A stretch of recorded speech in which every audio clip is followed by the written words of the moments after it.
The candle was still burning on the kitchen table. Just one. The wax had dripped into a soft, fat puddle on the placemat, right beside her untouched plate. I didn't blow it out.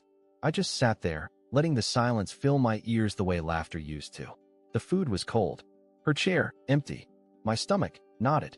The text came in at 7:42 p.m. Running late. It's a work dinner again. Don't wait up. Red heart. No punctuation. No apology. Not even my name. That was the third one this month. The second time she'd used that heart emoji she used to save just for me. The first time I didn't reply. By 8:30, the food was dry and I was chewing thoughts I couldn't swallow. So I poured a glass of water, grabbed her tote bag from the hallway, the one she'd dropped without a second glance, and slipped the recorder into the inside seam. She'd never notice. She never really looked at me anymore, or anything I touched. I didn't do it because I was paranoid. I did it because I was tired of giving her the benefit of the doubt while she gave someone else everything else. I didn't need to catch her. I needed to hear the tone in her voice when I wasn't around. I needed to know if she still spoke like a wife, or like a woman who had moved on without telling me. She got home at 11:12 p.m. The hallway light stayed off. She walked past me like a ghost, skipping steps, heel in one hand, phone in the other, whispering something that sounded a lot like still laughing about it. She didn't know I was awake, or that I'd already downloaded the file. I didn't listen to it right away. I waited. It sat on my desktop for almost an hour, staring at me like a sealed letter from someone who once swore they'd never lie. And then I pressed play. 14 seconds in, I heard her laugh. It wasn't the kind she gave me. It was looser, flirtier, the kind of laugh that used to mean, I want you. But it wasn't me she was laughing with. It was a voice I'd never heard before. A man. And what he said next made my hand freeze on the mouse. You should stop calling these work dinners. That lie's getting old. She didn't deny it. She just laughed again, even louder. I don't know what I expected to hear. Maybe a group setting, plates clinking, casual office chatter, some generic manager making a speech about quarterly goals. But there was none of that. The recording was clean, too clean. Just her voice, his voice, and the occasional clink of a wine glass on what sounded like a small, private table. He called her Red. She hates that nickname. Or at least, she used to. Said it made her sound like a cartoon character. But on the recording, she giggled and said, You always call me that when you're trying to get away with something. He laughed. She laughed. And I just sat there, holding my breath in the dark, as if being quiet would somehow make it not real. At first, their conversation was just playful, light teasing, comments about coworkers, stuff that could almost pass for innocent if you ignored the tone. But then, maybe 6 minutes in, things shifted. He said, So, your husband's okay with you working late this often? And there was this pause. This soft silence that punched me harder than any scream ever could. She said, He's not really the type to question things. He just trusts. And then she said it. The line that shattered whatever was left of my spine. It's kind of sweet. And kind of sad. I paused the recording. Sat there. Pressed the heels of my hands into my eyes so hard I saw stars. Trust. That's what she reduced it to. Not a virtue. Not a bond. Just a weakness. Something pathetic. But I hit play again. I had to. Even though every second felt like pulling a knife out just to stab it back in deeper. At around the 10-minute mark, he said something low and smug, like he'd said it a dozen times before. We both know you're not going back to him like this. And she whispered, Then don't make me look too guilty. I don't know what that meant. I don't want to know. But I replayed that part 5 times, trying to hear something. Anything that sounded like regret in her voice. There wasn't any. I let the rest play out while I stared at the blinking cursor on my computer screen. They talked about plans. About how next time should be somewhere quieter. About a weekend she was trying to clear without making it obvious. I sat there like a child, listening to the two of them plan around me like I was a piece of forgotten furniture.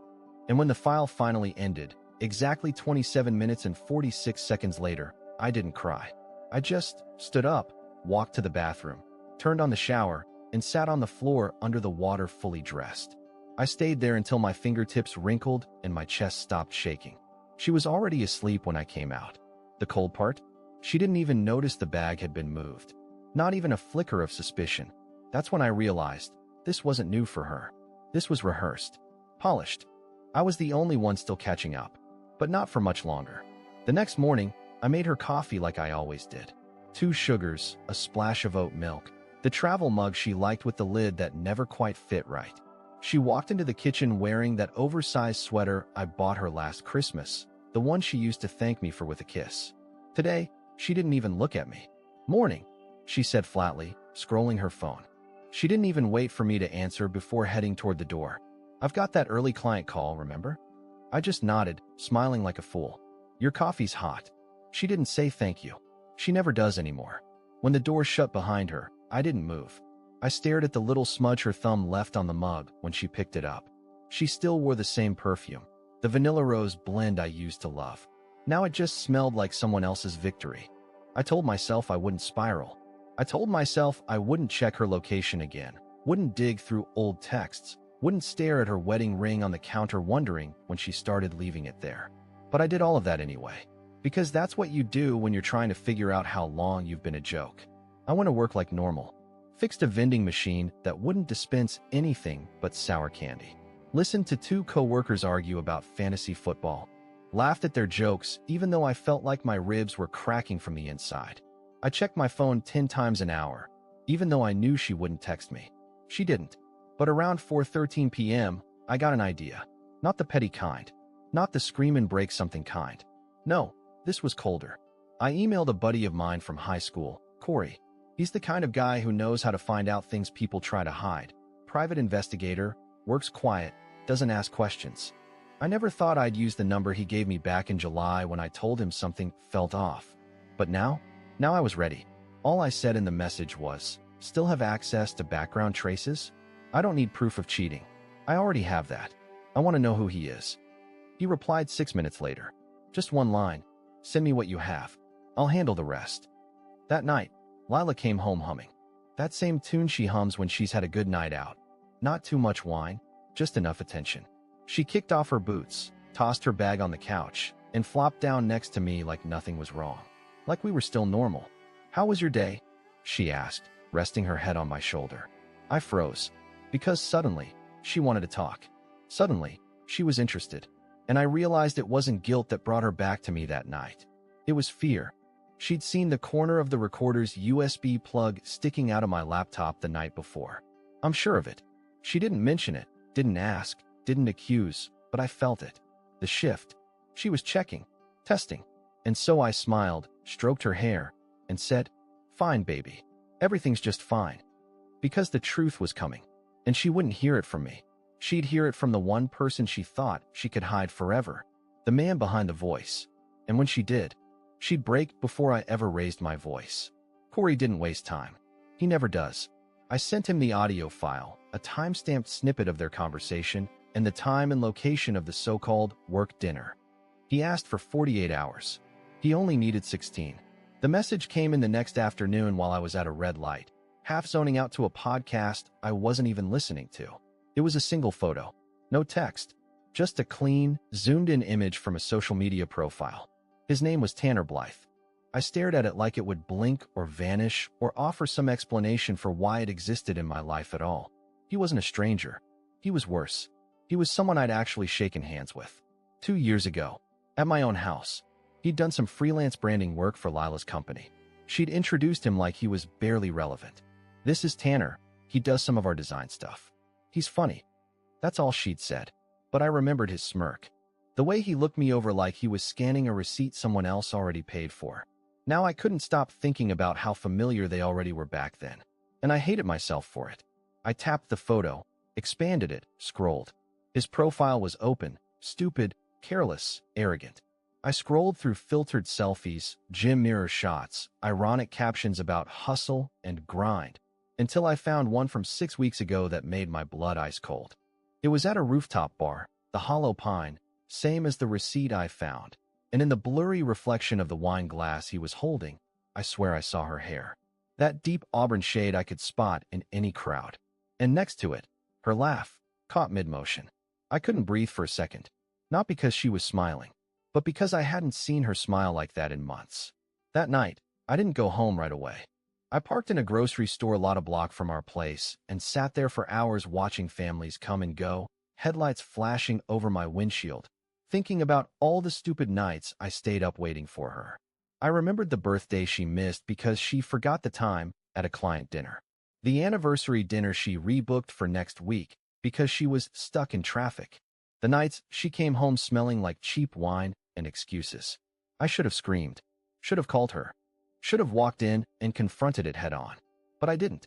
Instead, I drove home, kissed her on the cheek, and said, "You free tomorrow night?" She blinked, caught off guard. "Tomorrow?" "Yeah," I said, casual light. "I thought we could do something together. Just us." She hesitated. That pause. It was everything. Then she smiled too brightly and said, "Sure, baby. That sounds perfect." But I already knew she had other plans. So I made mine too. Plans she wouldn't see coming. Because the truth wasn't enough anymore. I wanted her to feel what I felt. And it was almost time. She picked the restaurant. Some trendy fusion place on Belmont where they served dinner on tiny plates with weird names. The kind of place she started loving right around the time she stopped loving me. I agreed immediately. No hesitation. "Sounds great, babe," I said. She smiled like she'd won something, not knowing I was already steps ahead. The night of the dinner, she took her time getting ready. I watched her from the hallway. How she picked out earrings she hadn't worn since our honeymoon. How she checked her lipstick twice. How she twirled once in the mirror like she needed someone's approval. But it wasn't mine she was hoping for. She came out and said, "You're quiet. Are you okay?" I smiled. "I'm just glad we're doing this." I drove us there. Made light conversation. Asked about her coworkers. She told me things I already knew were lies. Names I'd seen pop up in messages that weren't meant for me. But I nodded, like I believed every word, even when she said, "I think things are finally calming down at the office." The reservation was under her name. Of course it was. She liked to be in control. We got seated near the back, one of those half booths with dim lighting that's supposed to make you feel more romantic, I guess. She ordered a drink I'd never seen her drink before. I asked if she'd had it before. "Last time I was here with Madison," she said quickly, too quickly. But Madison was in Denver that weekend. I knew because I checked. I watched her sip it. Watched her scan the room like she was expecting someone. Or maybe hoping not to see someone. Either way, she didn't notice I had my phone in my lap, already recording. Not for proof. I didn't need that anymore. I wanted the audio. The way her voice dropped when she lied. The tone she used when she pretended everything was okay. Halfway through the meal, I excused myself and walked outside. Not for air. Not for a break. But to text Corey. "One word now?" I came back to the table smiling. She didn't ask where I'd gone. She was too focused on whatever message she was trying to discreetly check under the table. She laughed at something on her screen, then caught herself, glanced at me like I hadn't seen it. "You sure you're okay?" she asked again, this time softer, like she sensed something shifting. I nodded. "Yeah, just soaking it all in." And I was. Every lie, every forced smile, every fake flick of her wrist as she tucked her hair behind her ear like she was still the woman I married. 10 minutes later, she looked up, and I saw her face change. A man had entered the restaurant. Not Tanner. Someone else. Someone she recognized. Her expression dropped so fast I nearly laughed. She tried to fix it, but her mouth stayed slightly open, her eyes frozen on the man slowly making his way through the restaurant, not even looking at her, yet. She looked at me, just for a second, then back at him. "Do you know him?" she asked, trying to sound casual. I leaned back and said, "Nope. Do you?" She didn't answer, because she couldn't, because the man approaching our table was about to speak. And when he did, everything she'd built on silence and lies started to fall. He didn't introduce himself. He didn't even look at me. He just pulled out the chair across from Lila and sat like it had been reserved for him. My wife froze. Her hand was mid-reach for her wine, and she didn't move an inch. Her eyes stayed on him, wide but empty, like she was trying to figure out if this was real or just some waking nightmare. The man leaned forward, rested his elbows on the table, and smiled. It wasn't a friendly smile. It was the kind of smile you give someone who owes you something they thought they'd never have to pay back. You weren't planning on telling him, were you, Ray? That name. Ray. Not Lila. Not even close. I felt my stomach twist. I looked at her, waiting for an explanation. She blinked, once, twice, swallowed hard, and then looked down like she could disappear into her plate. He chuckled, slow and low, like someone watching a lie collapse in real time. "Sorry, man," he said, finally acknowledging me. "Didn't mean to crash date night. But you should probably know, Your wife has a second name and a second phone. And that second phone's got a whole lot of messages that don't sound like someone happily married. She tried to speak, but nothing came out. She just stared at him like he'd stabbed her, and maybe he had. Not with a weapon, but with the one thing she didn't expect from the men in her life anymore: the truth. I leaned back. My hands were cold under the table, but I kept my face still, calm, like I was watching a movie I'd already read spoilers for. "I told you," he said, turning back to her, voice quieter now, almost disappointed. "I told you if you ghosted me again, I'd come find you. I gave you chances, Ray. You played both sides for too long." Her face was pale. "You said you wouldn't." "I said I wouldn't if you were honest." And then, finally, she looked at me. Not with regret, not with tears, with fear. Because in that moment, she realized I wasn't surprised. Not even a little. "You knew," she whispered. I nodded. "I've been listening to the recordings for days." That broke her. She didn't cry. She didn't scream. She just deflated. Like the last bit of air left her lungs and took every fake smile with it. People were starting to glance at our table, but I didn't care. I stood up, slow, careful, like this wasn't some dramatic exit, just something overdue. I looked at her, really looked, and said, "You're not who I thought you were, but you're exactly who you've been pretending not to be." Then I nodded to the man, whoever he truly was, and walked out. She didn't follow me. Not yet, but she would, because I hadn't even told her the worst part. I'd already moved out, and she didn't even know. I didn't go back to the house. Not that night. Not the next one either. She called. First once, then 5 times, then a full string of missed calls that filled the screen with the same name I'd spent years staring at like it meant something sacred. Her texts started short. "We need to talk." Then came the longer ones, the desperate ones. "Please, just tell me where you are. I can explain. I swear I didn't mean for it to get this far." That's the thing about liars. They only beg for clarity when you finally give them silence. I stayed at a place Corey hooked me up with, an apartment above an auto shop his cousin runs. Not glamorous, but it was quiet, clean, and, most importantly, it didn't smell like her perfume. I brought only 2 bags, some clothes, my laptop, and the one photo we took on our wedding day that I'd hidden in a drawer last year when her eyes started looking through me instead of at me. I didn't respond to anything she sent. Not the voice notes. Not the all-caps paragraphs. Not the late night, "I love you," that came at 2:11 a.m. after she'd likely finished her 3rd glass of guilt wine. On the 3rd day, she tried to reset the narrative. "You ambushed me. That was cruel. If you were upset, you should have just told me." I stared at the message for a long time. Not because I was shocked, but because that's exactly what she'd done to me for months. She had rewritten reality and expected me to nod along. And now that I was the one steering the silence, she was scrambling to take the wheel back. I didn't reply. Instead, I logged into our joint bank account. I'd already moved half into my personal account the day before the dinner. Not out of spite, just protection. She hadn't noticed. Probably because she assumed I'd always be where she left me. I changed the passcode on the home security system, flagged the mortgage for transition, booked an appointment with a divorce attorney for the following Monday. She called again that night. I didn't answer. Then came the knock. Not on my apartment door, on my parents' house. She was looking for me everywhere except the place I actually was. My mom texted me a photo. Lila standing at their front porch, hair a mess, no makeup, hugging her arms like it was January. She said she's trying to fix things, my mom wrote. "Do you want us to talk to her?" I replied, "No. Let her sit with it." Because the truth is, I didn't want to hurt her anymore. But I did want her to feel the weight of what she'd lost. Not the marriage, not the man, but the certainty. The version of me who would have forgiven this with just a few tears. That man was gone, and all that was left was silence. The same silence she once used to punish me, now echoing back at her with nowhere to hide. It took her a week to find the address. I don't know how she did it. Maybe she tracked Corey down. Maybe she guilt-tripped someone into giving it up. But on the 8th night, just past 10, I heard the knock. 3 soft taps, then silence.